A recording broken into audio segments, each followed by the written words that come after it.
Panchayat secretary grade 5గా పనిచేస్తున్నాను.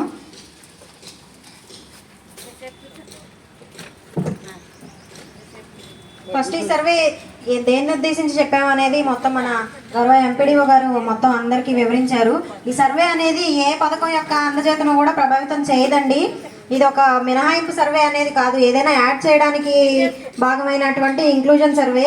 ఈ సర్వేలో మేము ఏమేం చేసాము అని అంటే, ఇంటికి మాకు ఇచ్చిన డేటా ప్రకారం ప్రస్తుతం ప్రతి ఇంటికి వెళ్ళి ఆ ఇంట్లో అందుబాటులో ఉన్న వ్యక్తులతోని మాట్లాడి వాళ్ళ ఇంట్లో ఎంతమంది ఉంటున్నారు, మొత్తం సభ్యులు ఎంతమంది ఉంటున్నారు, అందులో ఎంతమంది సంపాదించే వ్యక్తులు అనేవాళ్ళు ఉంటున్నారు, తర్వాత వారి ఇళ్లలో టీవీలు కానీ ఫ్రిడ్జ్లు కానీ ఏసీలు కానీ కార్లు అనేది ప్రతి ఒక్కటి గవర్నమెంట్ మా దగ్గర ఏమేమి క్వశ్చన్లు అయితే ఇచ్చాయో 27 విభాగాలకు సంబంధించిన క్వశ్చన్స్ అన్నీ వేశారండి. దాంట్లో ఆ క్వశ్చన్స్ అన్నిటికీ కూడా ఉంటే ఉంది అని, లేదంటే లేదు అని చెప్పేసి.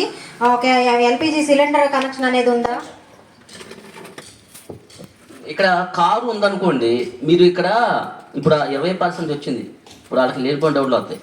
ఇప్పుడు కారు ఫ్యాను ఫ్రిడ్జ్ ఉందనుకోండి, అక్కడ ఏంటంటే వాళ్ళు ఉన్నాయా లేవని రాస్తారు. అంటే మీ ఫైనాన్షియల్ పొజిషన్ బాగుందా పర్లేదా, మీకు ఇంకేమైనా కావాలా, అంతేగాని మీ ఉన్నాయి తీసేయమని కదండి. వచ్చే పెన్షన్లు ఉంటాయి, వాళ్ళ దాంట్లో విడో పెన్షన్లు డిజేబుల్ పెన్షన్ అవి ఉంటాయి, అవి తీసేయడం కాదు అసలు, ఆ ఉద్దేశమే కాదు.